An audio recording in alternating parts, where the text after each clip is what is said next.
पहला question number 1 में बोल रहे देखिए, a canteen requires 56 KGs of rice for 7 days. मतलब यहां पर एक कैंटीन है और उस कैंटीन को 7 दिन के लिए 56 केजी राइस की जरूरत होती है।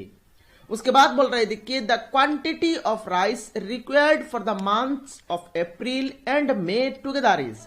तो उस कैंटीन में अप्रैल और मई ये दोनों महीना मिलके कितना केजी राइस की जरूरत पड़ेगी वो हमें यहां पर निकालना है। तो कैसे निकालेंगे? देखिए यहां पर बोला गया है 7 डेज के लिए 56 केजीज राइस की जरूरत होती है। तो यहां पर हम लोग लिख लेते हैं 7 डेज के लिए 56 केजीज राइस की जरूरत होती है। तो अगर 7 दिन के लिए 56 केजी राइस की जरूरत होती है तो एक दिन के लिए कितना लगेगा? एक दिन के लिए यहां पर 7 से इसको डिवाइड कर देंगे तो यह आ जाएगा आपका 8 केजी। सो एक दिन के लिए 8 केजी राइस की जरूरत होती है। अभी हम लोगों को निकालना है अप्रैल और मई ये दोनों महीना मिलके कितना राइस लगेगा, हमें ये निकालना है। अब देखिए फ्रेंड्स, अप्रैल महीना में कितना दिन होता है? अप्रैल महीना में आपका 30 डेज होता है और मई महीना में आपका 31 डेज होता है। यहां पर आप मिस्टेक कर लेंगे, बहुत सारे स्टूडेंट्स यहां पर मिस्टेक करेंगे और आपका यहां पर गलत आंसर आएगा। तो अप्रैल महीना में 30 डेज होता है और मई महीना में 31 डेज होता है। तो कुल मिला के यहां पर कितना डेज हो गया? कुल मिला के यहां पर टोटल 61 डेज हो गया। अब देखिए एक दिन के लिए 8 केजी राइस की जरूरत होती है तो 61 डेज के लिए कितना केजी राइस की जरूरत होगा?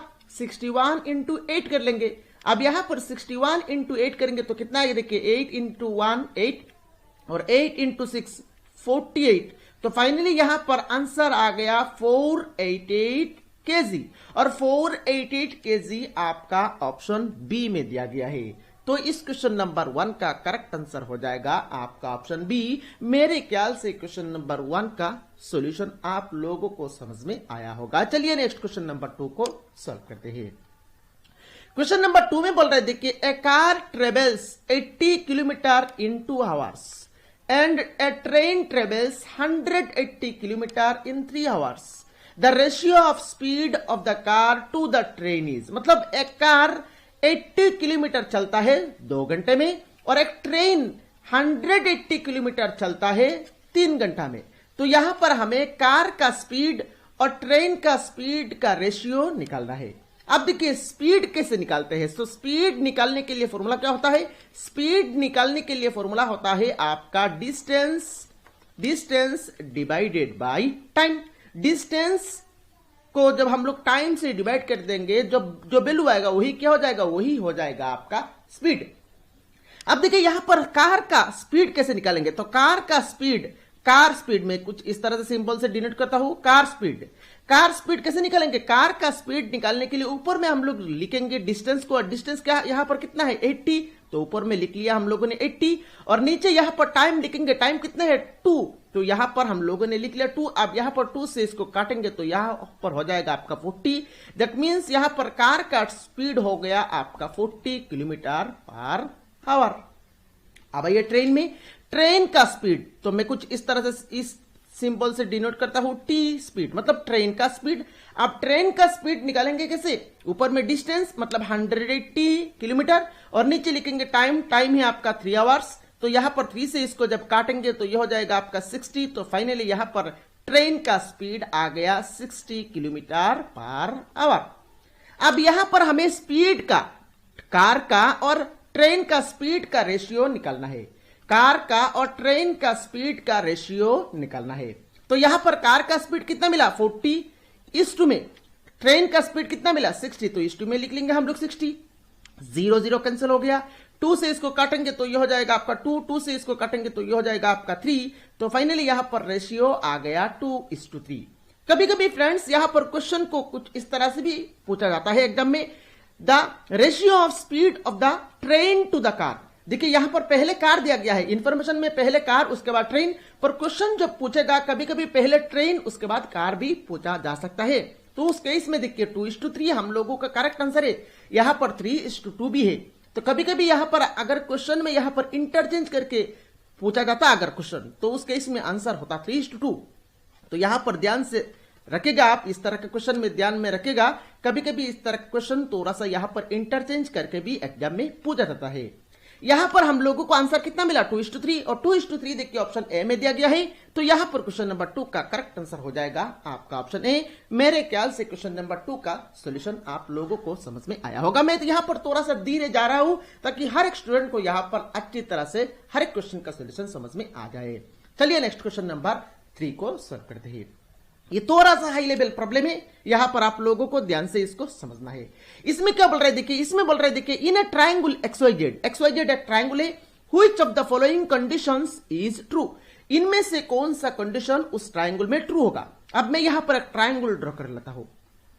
मैं यहां पर एक ट्रायंगल ड्रॉ कर लिया मैंने, XYZ इसका नाम दिया गया है। तो यहां पर हम लोगों ने अकॉर्डिंगली नाम भी दे दिया।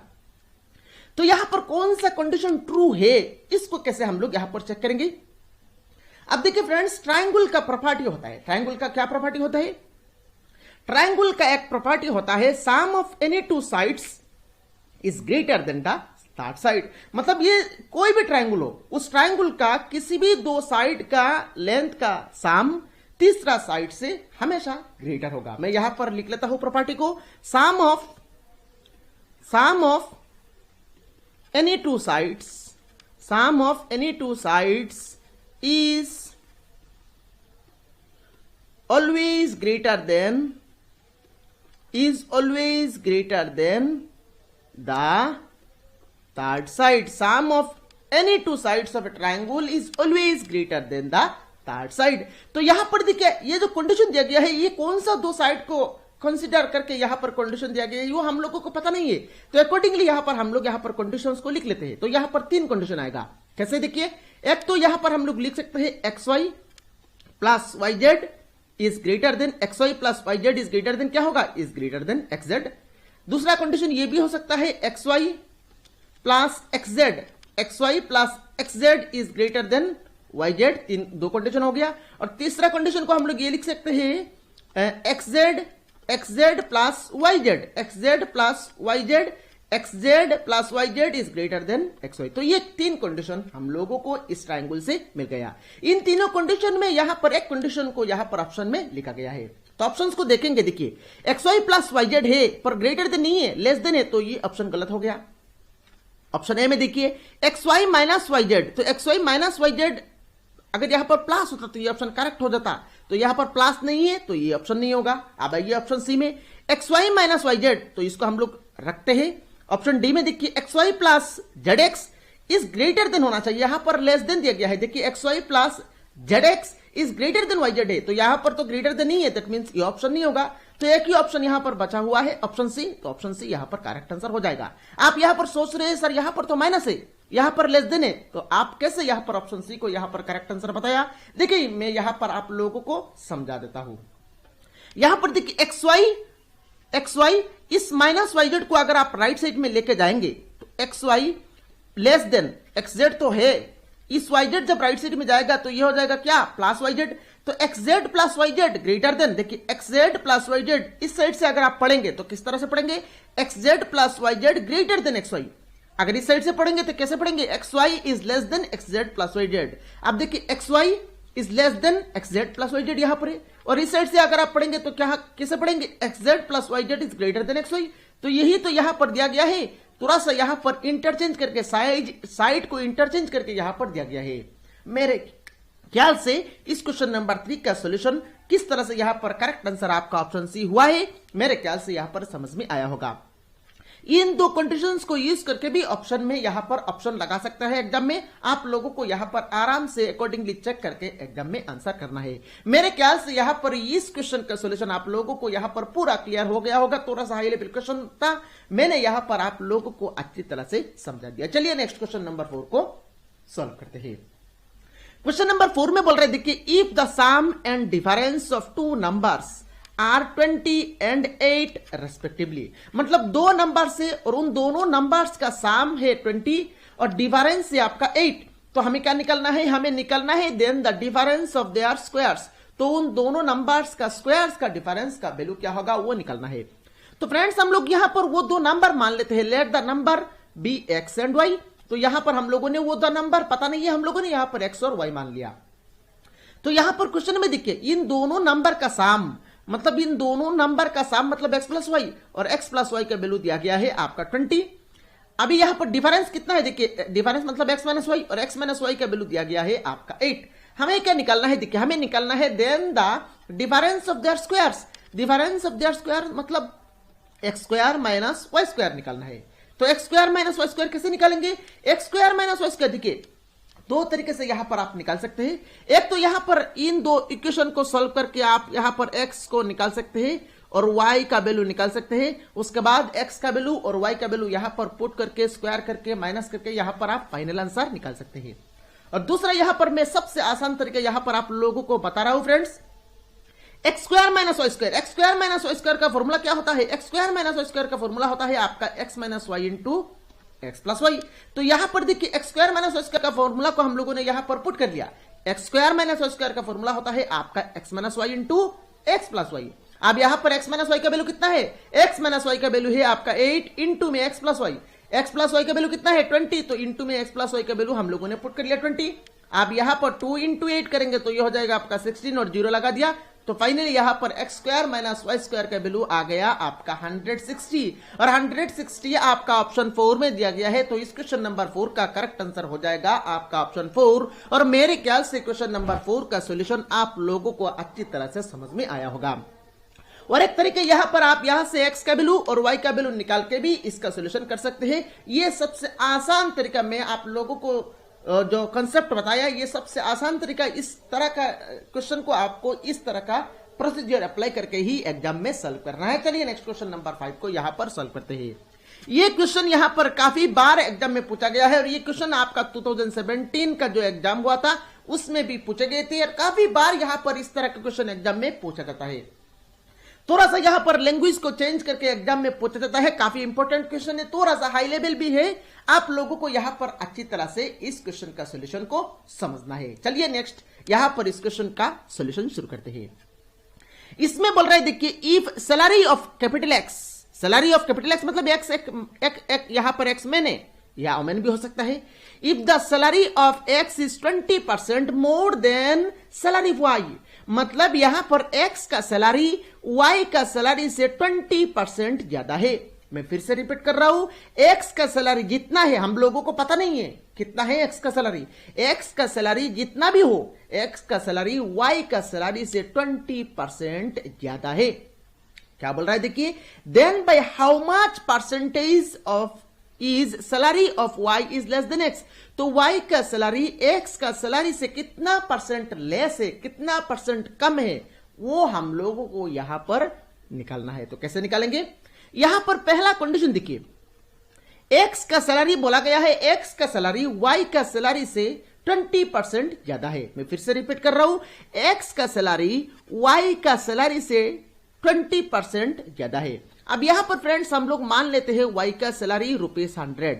हम लोगों ने यहां पर वाई का सैलरी ₹100 मान लिया। अभी यहां पर अगर वाई का सैलरी ₹100 है तो एक्स का सैलरी कितना होगा, एक्स का सैलरी वाई का सैलरी से 20% ज्यादा है। तो 100 का 20% कितना होगा 20।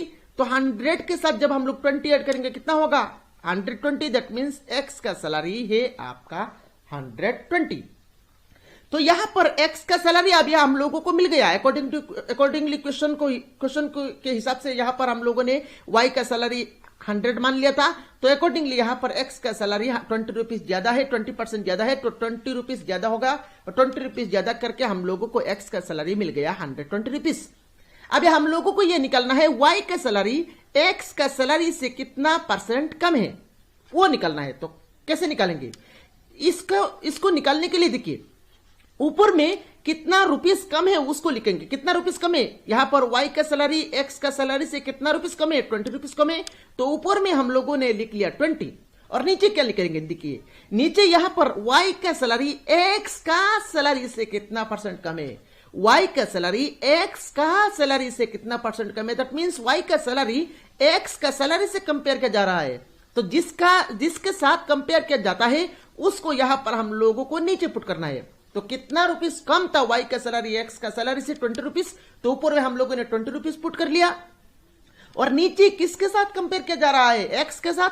तो नीचे यहां पर 120 पुट कर लिया और परसेंटेज निकालने के लिए हम लोगों को यहां पर 100 से मल्टीप्लाई करना पड़ता है। तो यहां पर अकॉर्डिंगली हम लोगों ने 100 से मल्टीप्लाई कर लिया। अभी यहां पर इसको सिंप्लीफाई करेंगे तो 0 0 कैंसिल हो गया, 2 से इसको काटेंगे तो यह हो जाएगा आपका 6, 2 से इसको काटेंगे तो यह हो जाएगा आपका 3, इसको काटेंगे तो यह हो जाएगा आपका 50। तो यहां पर देखिए फाइनली आंसर आ गया 50/3% और 50/3% आपका ऑप्शन सी में दिया गया है। तो इस क्वेश्चन नंबर 5 का करेक्ट आंसर हो जाएगा आपका ऑप्शन सी। मेरे ख्याल से क्वेश्चन नंबर 5 का सॉल्यूशन आप लोगों को अच्छी तरह से समझ में आया होगा। चलिए नेक्स्ट क्वेश्चन नंबर 6 को सॉल्व करते हैं। क्वेश्चन नंबर 6 में बोल रहे देखिए, in an examination 93% of students passed and 259 failed। मतलब किसी एक एग्जामिनेशन में 93% स्टूडेंट्स पास हुए हैं और 259 स्टूडेंट्स फेल्ड हुए हैं। हमें क्या निकालना है, the total number of students appearing at the examination was. तो उस एग्जाम में टोटल कितने स्टूडेंट्स अपीयर हुए थे वो हमें निकालना है। अब देखिए किसी एक एग्जाम में टोटल 100% स्टूडेंट्स अपीयर हुए थे, उन 100% स्टूडेंट्स में 93% स्टूडेंट्स पास हुए हैं। तो 93% स्टूडेंट्स क्या है, 93% स्टूडेंट्स पास थे। तो अगर 93% स्टूडेंट्स पास थे तो फेल कितना परसेंट होंगे, फेल है आपका 7% स्टूडेंट्स फेल्ड है।